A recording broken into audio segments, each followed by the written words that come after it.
بصوا يا جماعه، انا هعمل لكم الوصف تاني عشان في ناس طلبته على الزواضح. طبعا معانا بقى، انا كده لسه طالع من 21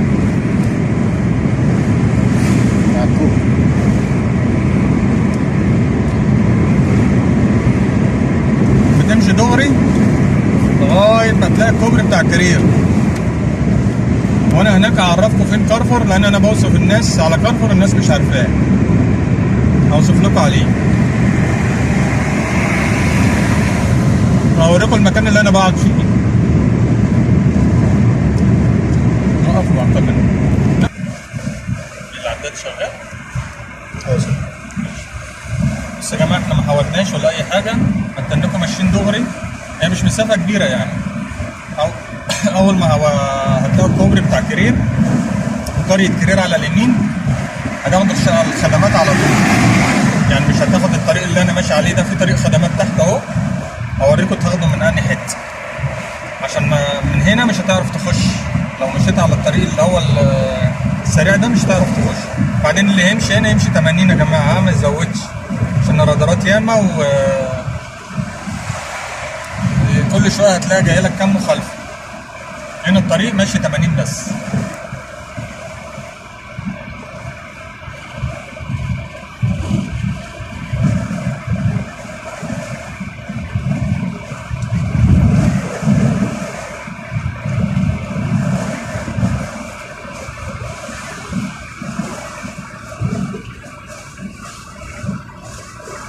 دي شركة سومي ده اهي، تعدوها.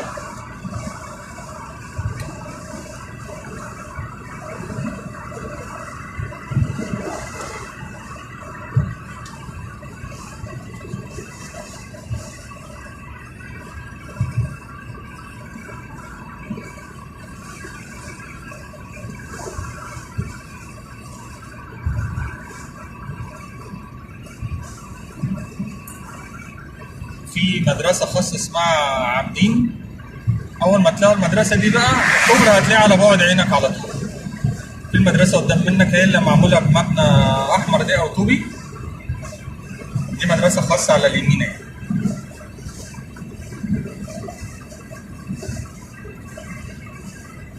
اسمها عابدين. أول ما تلاقوها الكوبري في وشنا على طول أهو، على بعد النظر على طول. اول اي فتحه بقى تعرف تاخد منها الخدمات خدها وامشي. احنا دلوقتي هننزل على الخدمات.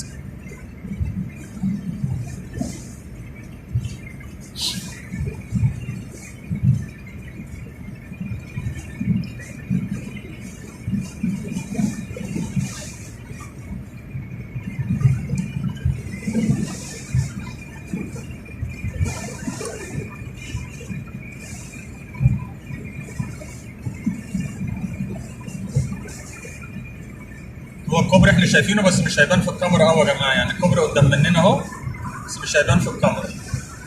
في طبعا فتحه ايه ممكن تنزل منها خدمات، ممكن من هنا، ممكن في فتحه ورا منها تاني. المهم اللي انت تنزل في الخدمات قبل الكوبري.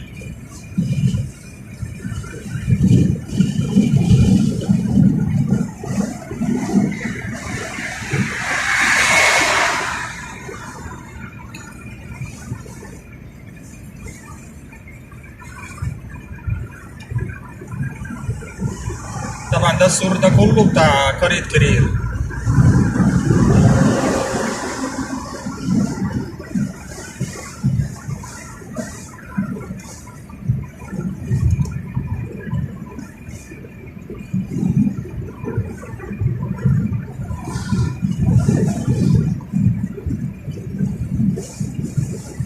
اليافطة مكتوب عليها بص اهي مطار برج العرب، هو ده المكان اللي هتخش منه تاخد الخدمات.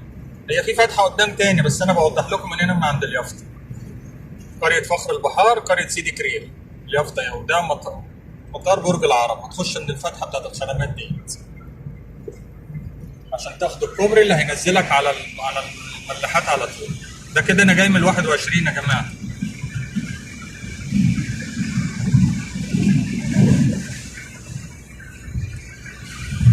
هوريكم برضو اللي جاي دولي هينزل منين. يعني اللي جاي دولي مش من طريق اسكندريه مطروح، هوري له ينزل منين برضو.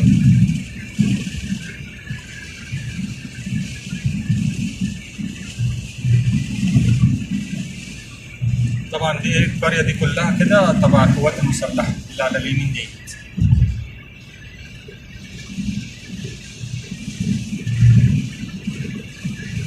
والكوبري في وش مننا على طول اهو.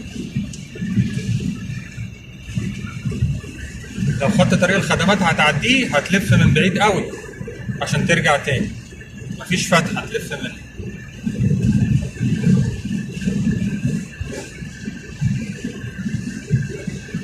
ادي قريه سيدي كرير هي على اليمين، فتحه الكوبري جنبها على طول يعني.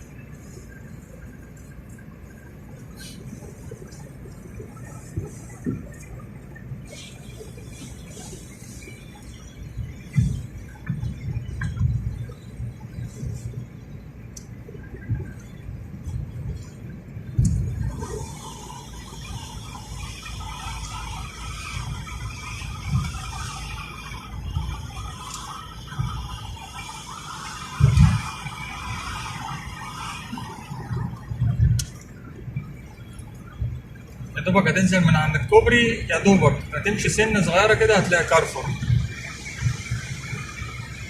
احنا بعد كارفور بحاجه بسيطه كده، وهوريكم المكان ان شاء الله اللي بنقعدوا فيه، عشان ما الحته اللي كنا بنقعد فيها عند الكهرباء ديت بيردموا فيها فما عدناش بنقعد فيها، فغيرنا المكان بتاعنا.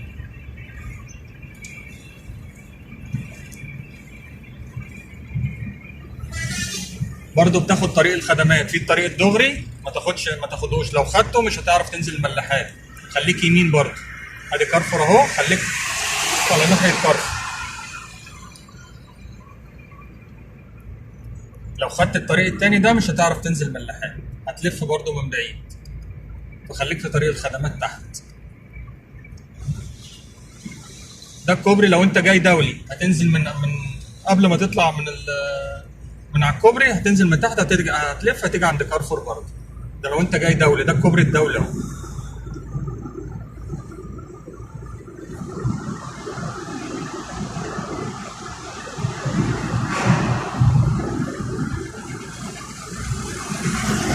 طبعا احنا كنا بنقعد على اليمين هنا عند الكهرباء ديت، بس طبعا شغالين فيها هم بيعملوا طرق وكلام من ده، فمش هنعرف نخش نقعد هنا.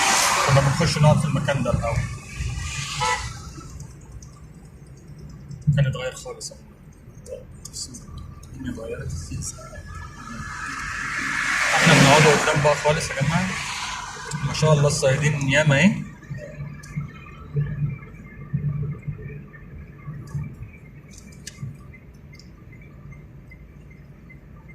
عايزين نشوف احمد فين.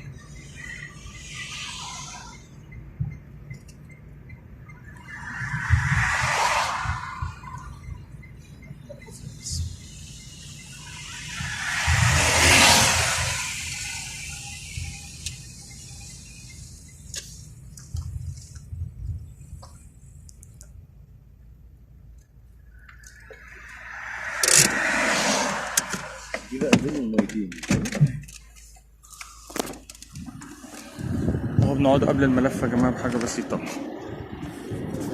وده هو المكان اهو اللي بنقعد فيه. حلوه صلاه النبي تملى القلوب ياما يا عم، صلى على النبي تلاقي خير. اهو المكان اللي بنقعد فيه يا جماعه، اللي هو بينزلك على الطريق التاني.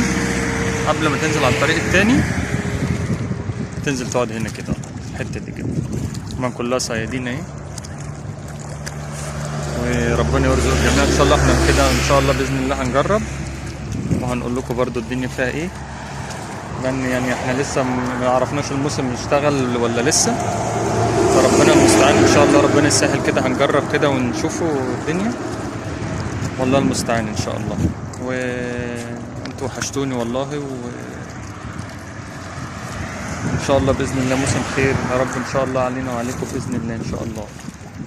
وان شاء الله باذن الله هننزل لكم المعلومات كلها ان الملاحه اشتغلت ولا لسه، عشان ما حدش ينزل بس على الفاضي وعشان وما ياخدش سمك. فربنا ييسر الحال ان شاء الله. جاي النهارده كده انا وجماعه اصحابي نجربه، وربنا ييسر الحال ان شاء الله. وحلوه صلاه النبي تملى القلوب ياما يا عم، صلى على النبي تلاقي خير.